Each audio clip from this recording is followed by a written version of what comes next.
Il y a des silences dans l'histoire qui résonnent plus fort que les mots. L'un de ces silences concerne précisément la figure la plus influente de la civilisation occidentale, Jésus de Nazareth. Que lui est-il arrivé entre ses 12 et ses 30 ans? Pourquoi les évangiles parlent-ils de sa naissance, d'un épisode marquant dans le temple à l'âge de 12 ans, puis passe-t-il directement à son baptême dans le Jourdain, déjà adulte, prêt à entamer son ministère? Ce n'est pas un simple détail négligé par les auteurs anciens, c'est une lacune de 18 ans, un temps suffisant pour qu'une âme en quête parcourt des mondes entiers à la recherche de la vérité. Pourquoi cette période est-elle absente des récits officiels? Pourquoi ne savons-nous rien de la jeunesse d'un homme qui, lorsqu'il apparaît, enseigne avec une sagesse et une autorité qui réduisent au silence même les plus érudits? Ce que vous allez entendre maintenant n'est pas une spéculation vide. C'est une toile d'indices historiques, de récits anciens, de traditions effacées et de connexions spirituelles profondes qui pointent vers un chemin que Jésus aurait pu suivre. Et s'il avait, durant ce temps, voyagé par d'anciennes routes commerciales vers l'Orient, et s'il avait étudié avec des moines bouddhistes dans l'Himalaya, appris auprès de sages hindous sur les rives du Gange, ou s'était initié au mystère de l'Égypte ancienne, nous ne parlons pas d'un mythe moderne. Au 1er siècle du christianisme, divers évangiles et textes circulaient, abordant ce qu'on appelle les « années cachées de Jésus ». Des textes comme l'évangile de l'enfance de Thomas, l'évangile arabe de l'enfance et d'autres documents apocryphes apportaient des détails sur sa jeunesse. Dans nombre d'entre eux, Jésus voyageait, apprenait, enseignait. Mais ces récits furent rejetés et interdits lors du concile de Nicée en l'an 325, lorsque l'empereur Constantin supervisa la standardisation de la foi chrétienne. Ce qui ne s'inscrivait pas dans le récit souhaité fut effacé. Et que contenaient ces textes? Des histoires d'un jeune homme traversant des déserts et des chaînes de montagnes, apprenant la méditation, la guérison énergétique et les secrets de la nature spirituelle de l'être humain. Des histoires qui présentaient Jésus comme faisant partie d'une lignée universelle de maîtres et non comme une exception isolée, issue uniquement de la tradition juive.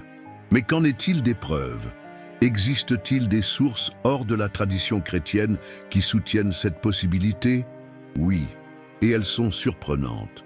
En 1887, un journaliste et explorateur russe nommé Nikola Notovitch publia un récit explosif.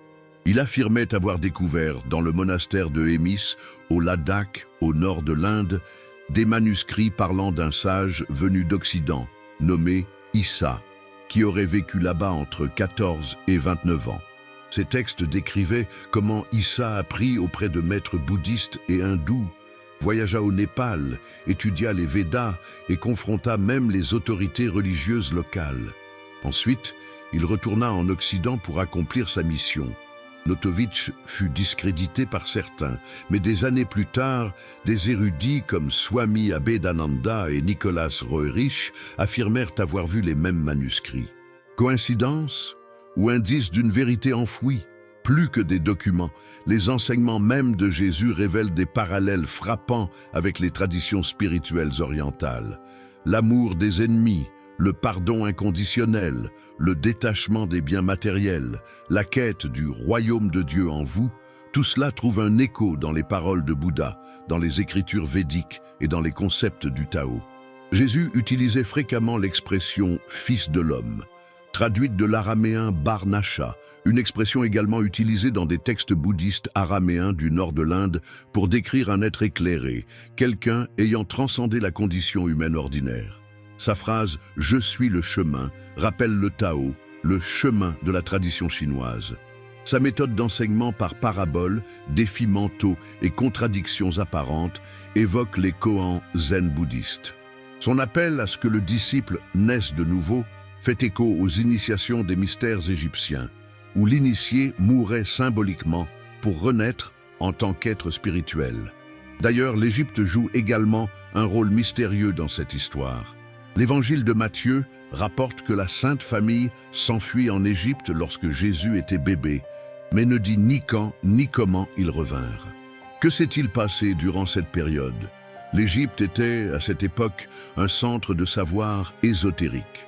Alexandrie, en particulier, abritait des écoles de mystère, des bibliothèques, des maîtres gnostiques et des thérapeutes. Une secte juive mystique pratiquant des guérisons, le jeûne, la méditation et des enseignements spirituels avancés. Jésus, déjà jeune, serait-il retourné en Égypte pour s'abreuver à cette source? Il existe aussi des traditions locales qui pointent vers sa présence en Orient. Dans la vallée du Cachemire, il y a une tombe appelée Rosabal, attribuée depuis des siècles à un prophète venu d'Occident nommé Yuz Asaph. Certains érudits interprètent ce nom comme une variation de Jésus le rassembleur.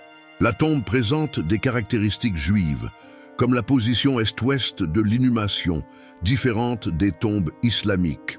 Plus intriguant encore est le degré de maturité spirituelle que Jésus manifeste à 30 ans.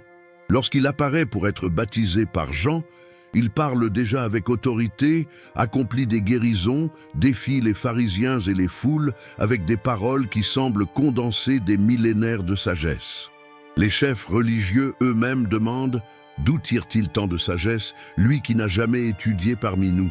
La réponse pourrait résider dans ce qu'il a vécu en silence. Dans des retraites, dans les grottes de l'Himalaya, dans des leçons nocturnes sous les étoiles de l'Inde, dans des temples égyptiens où l'Esprit rencontrait l'Éternel. Reconnaître cela ne diminue pas Jésus.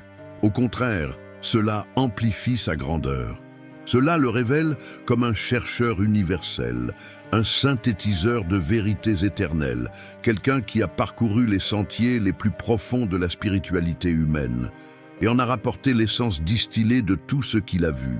Cette nouvelle vision nous invite à regarder au-delà des frontières religieuses, à percevoir que la vérité spirituelle n'est pas le monopole d'une tradition, mais un fleuve qui coule sur de nombreuses rives. Si Jésus a bu de ces eaux, pourquoi ne le pourrions-nous pas aussi? Peut-être qu'en méditant, en pratiquant la compassion, en étudiant les paraboles et les enseignements orientaux, nous suivons les mêmes pas de ce jeune homme mystérieux qui a disparu des évangiles, mais a laissé des traces de lumière à travers tout le monde ancien. En examinant les enseignements de Jésus à la lumière de ses possibles influences orientales, nous réalisons qu'il ne s'agit pas seulement de trouver des parallèles philosophiques, mais d'identifier des schémas profonds d'intégration spirituelle.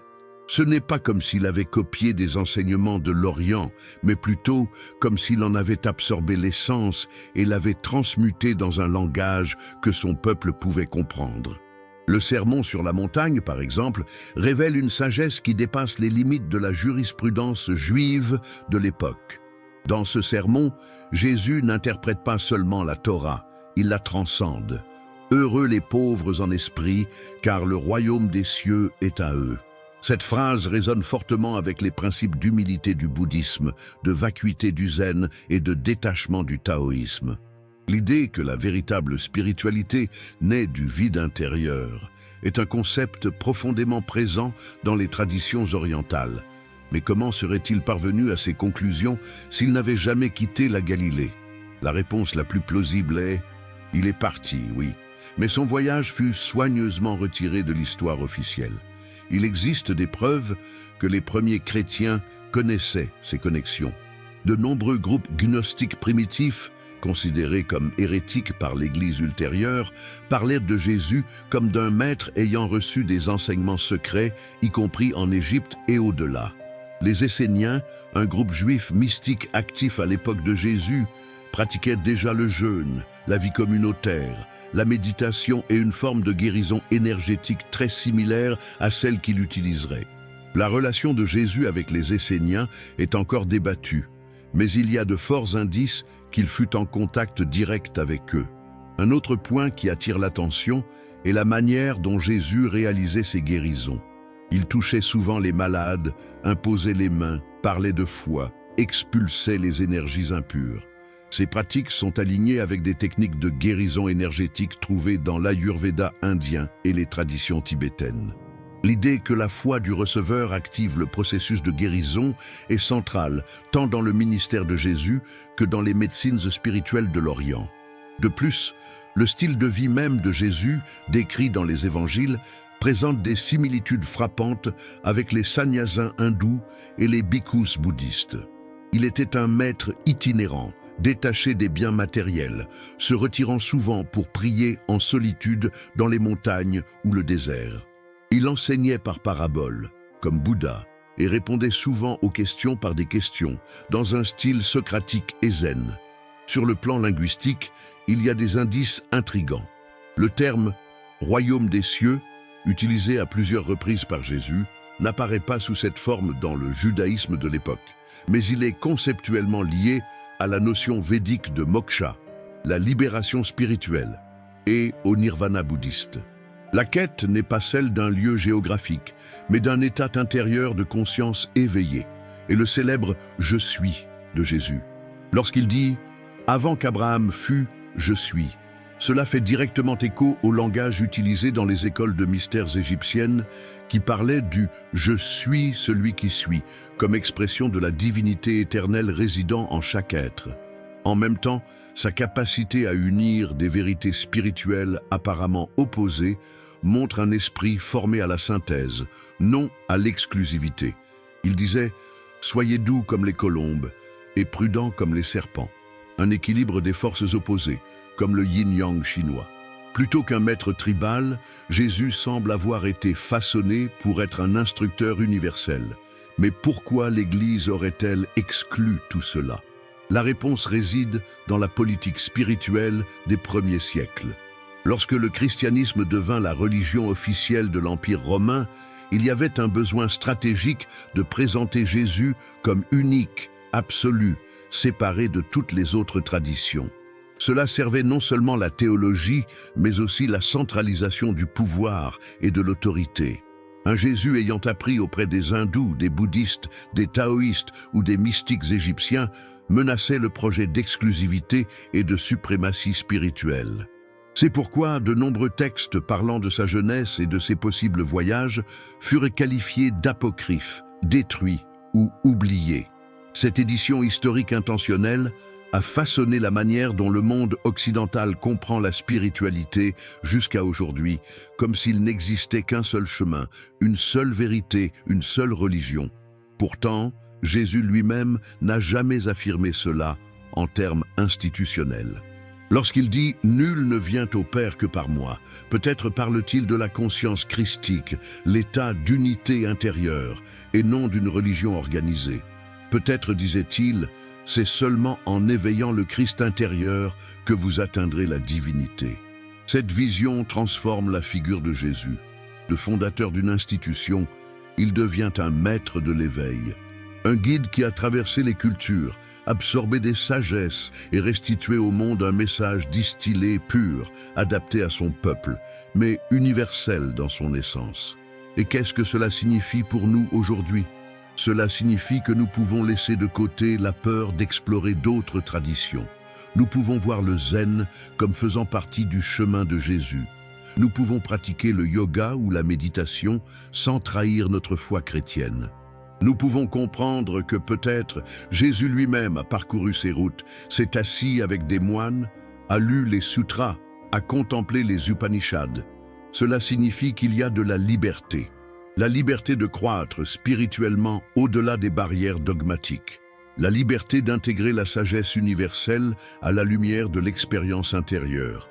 Et plus encore, cela signifie que la véritable spiritualité est interconnectée, que toutes les grandes traditions sont en réalité des fenêtres différentes sur la même lumière. Ce qui change, c'est le cadre, le langage, la culture. Mais le soleil qui brille derrière est le même. Jésus, l'homme qui a disparu pendant 18 ans, pourrait avoir été le voyageur spirituel dont le monde avait besoin. Quelqu'un qui a vu l'unité là où nous ne voyions que division. Quelqu'un qui a vécu la synthèse avant même que nous sachions qu'elle était possible. Et s'il l'a fait, nous le pouvons aussi. Nous pouvons explorer, intégrer, ouvrir les yeux. Nous pouvons lire le Dhammapada et les évangiles côte à côte. Nous pouvons réaliser que le royaume de Dieu est en nous est la même chose que Tat Tvam Asi. Tu es cela. Imaginez une spiritualité qui ne sépare pas mais unit. Imaginez un monde où la compassion du bouddhisme, la sagesse des Védas, la lumière des mystères égyptiens et l'amour inconditionnel de Jésus sont les fils d'un même tissu. C'est la spiritualité que Jésus a peut-être connue et qui peut aussi transformer votre vie. Si les années cachées de Jésus furent en réalité un voyage initiatique à travers diverses traditions sacrées, alors ces paroles contiennent plus que de la doctrine. Elles portent la mémoire vivante d'une âme qui a parcouru de nombreux chemins en quête de la vérité. Et cette vérité, maintenant, frappe à votre porte. Si cette vidéo a touché votre cœur, abonnez-vous à la chaîne, activez la cloche et partagez ce message. Ensemble, nous pouvons redécouvrir la spiritualité universelle que Jésus a révélée au monde. Que la lumière de la vérité guide vos pas jusqu'à la prochaine révélation.